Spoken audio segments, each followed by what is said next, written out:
Live જોડાયા છે દીપક, હવે ધીરે ધીરે જે મતગણતરી છે તે શરૂઆત થઈ ગઈ છે। 11મા રાઉન્ડ સુધી મતગણતરી થઈ ચૂકી છે।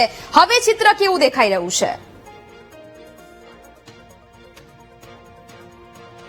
કુલ સતત ભાજપના જે રાજેન્દ્ર ચાવડા છે તેની લીડ જોવા મળી રહી છે। 12મા રાઉન્ડના અંતે પણ 27,000 મતોથી આગળ જોવા મળી રહ્યા છે, એટલે કે કડીમાં ચિત્ર સ્પષ્ટ જોવા મળી રહ્યું છે, કારણ કે 21 રાઉન્ડ છે। 11 રાઉન્ડના અંતે પણ જે લીડ હતી તે વધી હતી અને 12મા રાઉન્ડના અંતે 27,000થી પણ વધારે મતોથી ભાજપના જે ઉમેદવાર છે રાજેન્દ્ર ચાવડા તે આગળ છે। અને ક્યાંક જે મત ગણતરી કેન્દ્ર છે તેની બહાર આ દ્રશ્યો જોવા મળી રહ્યા છે કે જે ભાજપના કાર્યકર્તાઓ છે તેઓ લોકોમાં એક ઉત્સાહ જે છે તે જોવા મળી રહ્યો છે। ભાજપ કાર્યકરો સાથે આપણે વાત કરવાનો પ્રયાસ કરીશું। 12મા રાઉન્ડના અંતે ભાજપના જે ઉમેદવાર છે રાજેન્દ્ર ચાવડા તેની લીડ જોવા મળી રહી છે। કઈ રીતે જોવો છો? હજુ 10 રાઉન્ડ બાકી છે। 12મા રાઉન્ડના અંતે 27,000થી ઉપરની લીડ મેળવી લીધી છે, જે 2022માં દિવંગત આત્મા કરસન કાકાની 27,000ની લીડ હતી, જે અમે 12મા રાઉન્ડે જ પૂરી કરી છે। હજુ ચિત્ર સ્પષ્ટ થોડી વાર ચિત્ર સ્પષ્ટ થશે તો 51,000થી લીડ વધુ ભાજપ મેળવવા જઈ રહ્યું છે। સંગઠન, તાલુકા પંચાયત અને કડીના કાર્યકરોની જીત છે અને વિકાસની જીત છે। હજુ 9 રાઉન્ડ જેટલા બાકી છે। લાગે છે કે અન્ય પોકેટો ખુલે તો લીડ ઘટી શકે? લીડ ઘટવાની જ નથી। કરસન કાકાના કારણે 27,000ની જે લીડ છે એ 51,000ના ઉપર જવાની છે, એ ફાઇનલ છે। અને આ કડી વિધાનસભાના દરેક કાર્યકરની જીત છે। બસ ઉત્સાહ છે। આમ ઉત્સાહમાં તો વાત કરવા જેવું છે જ નહીં। તમે જોઈ રહ્યા છો કે દરેક કાર્યકર્તાઓનો ઉત્સાહ છે, કેમ કે જે નરેન્દ્ર મોદી સાહેબની જે વિકાસલક્ષી યોજનાઓ છે એનો આજે વિજય થઈ રહ્યો છે। અને તમે જોઈ રહ્યા છો દરેક રાઉન્ડમાં ભાજપ જીત તરફ આગળ વધી રહ્યું છે, દરેક રાઉન્ડમાં લીડ મેળવી રહ્યું છે। એટલે મતગણતરી એક તરફ વધી રહી છે, એક તરફની થઈ ગઈ છે, એટલે ભાજપનો ભવ્ય વિજય સફળ જ છે। બિલકુલ, તો અત્યારે હાલ આ દ્રશ્યો અને જે જીતના જશ્ન મનાવી સાંભળીએ। શું કીધું? આવે છે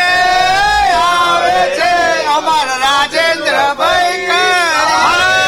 નેહા, તો આ કડી વિધાનસભાની પેટા ચૂંટણીની મતગણતરી અને તેનો માહોલ છે કે અહીંના જે કાર્યકર્તાઓ છે તેમાં ખૂબ જ ઉત્સાહ જોવા મળી રહ્યો છે, કારણ કે જે વિધાનસભાની ચૂંટણી થઈ હતી કડીની, ત્યારે જે વિજેતા હતા કરશનભાઈ, તેમની લીડ 27,000થી જીત્યા હતા અને હાલ 12મા રાઉન્ડના અંતે પણ તેમને 27,000થી વધુ મતોની લીડ જોવા મળી રહી છે, એટલે કે તેમનું કહેવું છે કે વધુ મતોની લીડથી તેઓ જીતી રહ્યા છે રાજેન્દ્ર ચાવડા।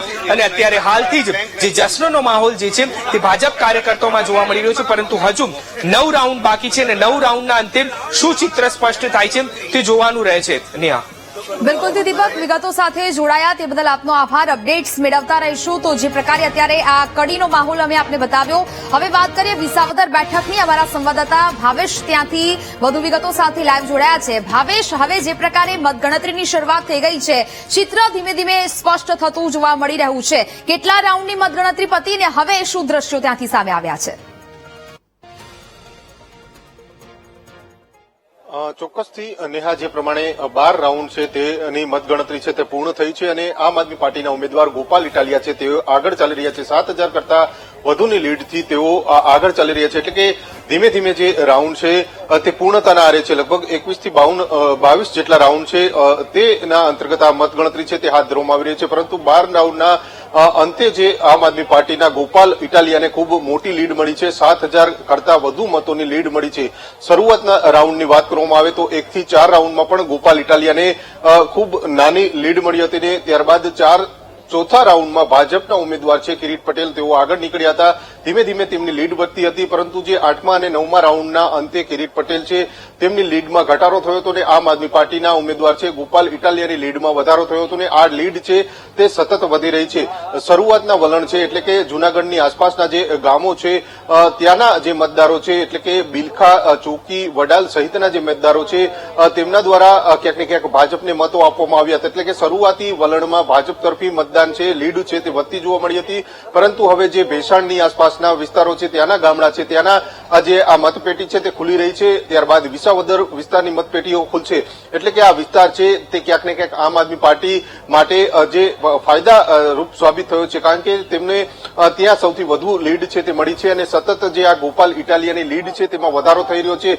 અત્યારે 12મા રાઉન્ડના અંતે 7,000 કરતા વધારે મતોની લીડથી ગોપાલ ઇટાલિયા આગળ ચાલી રહ્યા છે, જ્યારે કિરીટ પટેલ છે તેમને ખૂબ જ ઓછા મત છે તે મળ્યા છે. સાથે સાથે કોંગ્રેસના ઉમેદવાર છે તેમની પણ જે મતો છે તે મળી રહ્યા છે. એટલે કે સૌથી વધારે જે લીડમાં હાલ છે તે ગોપાલ ઇટાલિયા છે તે ચાલી રહ્યા છે. જી નિહા. તો વિસાવદરમાં આમ આદમી પાર્ટી ઉમેદવાર ગોપાલ ઇટાલિયાની લીડમાં સતત વધારો થતો જોવા મળી રહ્યો છે. 12મા રાઉન્ડના અંતે ગોપાલ ઇટાલિયા 7,232 મતથી આગળ જોવા મળી રહ્યા છે. ભાજપના ઉમેદવાર કિરીટ પટેલ સતત પાછળ જોવા મળી રહ્યા છે. એટલે કે હવે ધીરે ધીરે આ મતગણતરીની શરૂઆત થઈ ચૂકી છે અને એક બાદ એક રાઉન્ડ અને ત્યારબાદ હવે 12મા રાઉન્ડ સુધી મતગણતરી પહોંચી છે. વાત કરીએ કડી વિધાનસભા બેઠકની. કડીમાં 12મા રાઉન્ડના અંતે હવે આ પ્રકારનું પરિણામ સામે આવી રહ્યું છે અને કડીના જે પ્રકારના દ્રશ્યો અહીંયા જોવા મળી રહ્યા છે, ભાજપના ઉમેદવાર સતત લીડ સાથે આગળ વધી રહ્યા હોવાના દ્રશ્યો છે તે અહીંયા જોવા મળી રહ્યા છે. એટલે કે હવે ધીરે ધીરે એ ખબર પડી જશે કોણ ક્યાં બાજી મારશે તેનું પણ હવે આખરે એ પરિણામ છે તે જાહેર થશે અને ધીરે ધીરે આ તમામ બાબત પર ચિત્ર સ્પષ્ટ થતું જોવા મળી રહ્યું છે. કડી બેઠક પર ભાજપની લીડમાં સતત વધારો થતો જોવા મળી રહ્યો છે. કડીમાં 12મા રાઉન્ડના અંતે ભાજપ 27,478 મતથી આગળ જોવા મળી રહ્યા છે. એટલે કે હવે ત્રિપાંખ્યો જંગ અને જેમાંથી હવે કડી વિધાનસભા બેઠક અને ત્યાંથી કરસનભાઈ સોલંકીના અવસાન બાદ અહીંયા પેટા ચૂંટણીનું આયોજન થયું અને હવે તેમાં પણ ભાજપના ઉમેદવાર જ હજી આ બેઠક પરથી બાજી મારે તેવું અત્યાર સુધી તો સામે આવી રહ્યું છે. પરંતુ હજી મતગણતરી ચાલી રહી છે. ક્યારે આ તમામ જે પરિણામો છે તે પલટી જાય તે કહી ન શકાય, કારણ કે હજી પણ મતગણતરીની શરૂઆત થઈ છે. હજી પૂરેપૂરી મતગણતરી થઈ રહી છે અને ત્યારબાદ જ કહી શકાય કે કોણ કડી વિધાનસભા બેઠક પર બાજી મારશે અને હવે આ ચિત્રો અને પરિણામો સ્પષ્ટ થઈ રહ્યા છે.